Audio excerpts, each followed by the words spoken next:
quelqu'un de transformer, d'aller changer le pare-brise, d'aller changer le rétro, d'aller de réparer les choses sur la tête parallèle.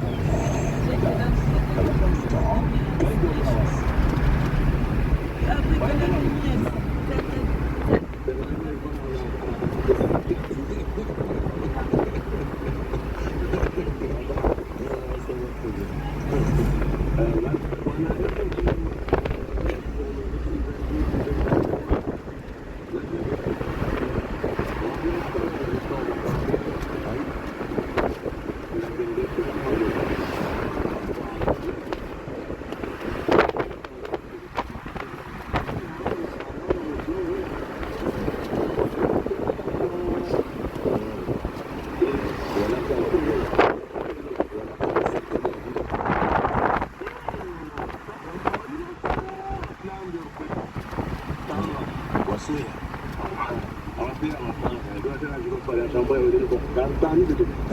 Namna basi mtongo kama na habari kwa hii habari mwiki ababu ambapo mnyatu wa salamu amba ubande wa turudisha itunzu ende mkopozi au ule na ulamu mkopozi usingia na mtunzu bani wakari stonazini vano kia mnyatu tuwa ya sweleza omba mata wenye huu wanimba na babu wale wasulida kula mpangirao wamputia mawe wamputia mabarape na zizo safikiri wasultahadari wasula wao kunu heo na wasula wao ushukao donko besha tuwasila maba ya mabolisi wa wasili wasukabili babu kamba botonguzu zichiro babu donko haumia mungu amba rahashi zake ya shuka na tamu no dezini mana mtatiselo wa utuwana ambapo leo kasina pero toka uyuti kasina ubinadamu toka uyuti pia kafadili kwa watu wami masuwa hazia ubeyo tu wanalinga ni watu mawe saftu wasi mkatafu tina za wakoka mana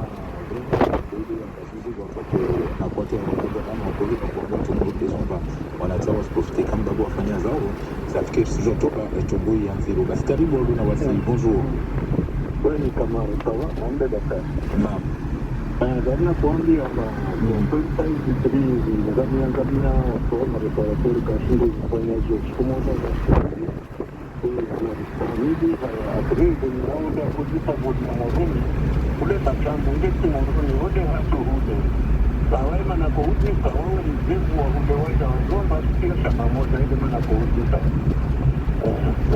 kwa hiyo namna mtwangusu maliza na wewe kabla usurejea kwa mimi ndio karibu bonjour yani kutu solution to par rapport à ça, c'est pas ça le but de quoi. Par rapport au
Vigilants sur la route, les risques d'effondrement, de chute de corps et de mouvements de terrain sont encore présents.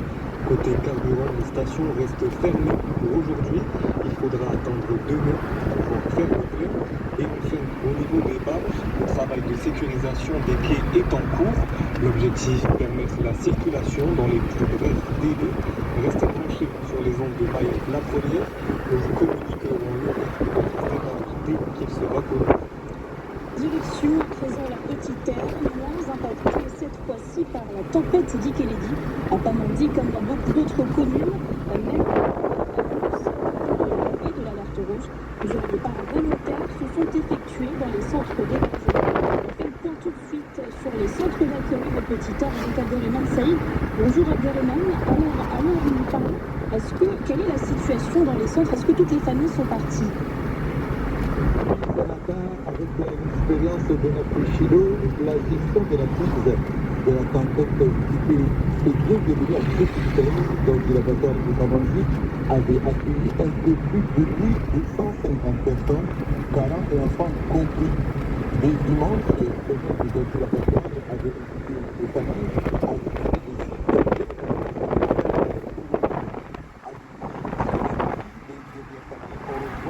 les solutions respectives du côté des laboratoires. Alors qu'à Kabanji, la commune a fait quelques familles à gérer l'éternité et l'accompagnement à l'apprécier, les solidarité de l'État majeur. L'objectif des écoles est annoncé pour demain matin 8 heures avant la rentrée des élèves. Je vais commencer à délivrer. Merci beaucoup Abderrahmane Saïd pour toutes ces précisions. Les communes du sud de l'île se sont réveillées ce matin avec les séquelles de Dikeledi. De nombreuses habitations et même des centres d'hébergement ont été inondés. Les secours ont notamment pu effectuer plusieurs évacuations. C'était le cas dans le village de Winnie, dans la commune de Kalikili. Au lendemain des événements, l'ordre est au nettoyage pour les habitants. Écoutons Coco, habitante de Winnie, au micro de Mathis Delvaux.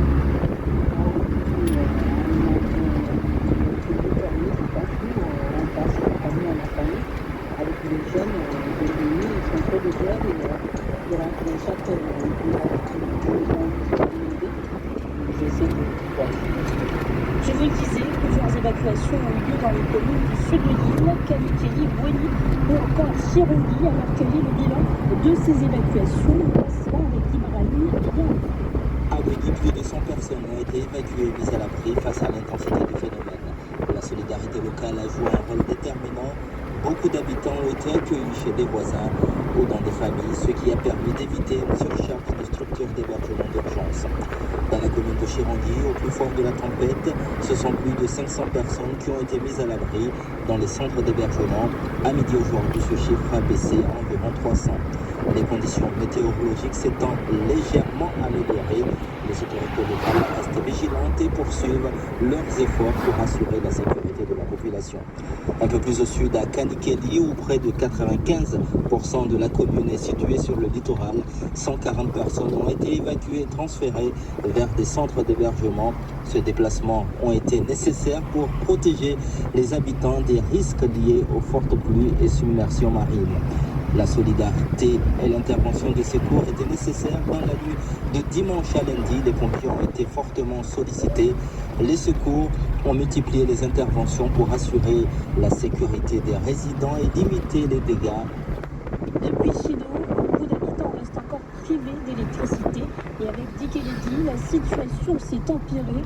Ce matin, les habitants du quartier Mouyouzo à l'abattoir ont barré la route pour revendiquer le retour de l'électricité dans les foyers du quartier. Ils dénoncent des conditions extrêmement difficiles pour de nombreux malades. Écoutons Isma Anduma, habitante du quartier Mouyouzo à l'abattoir. Elle répond à Chafanti Ali Bakou. Ça fait un mois, on ne dort pas.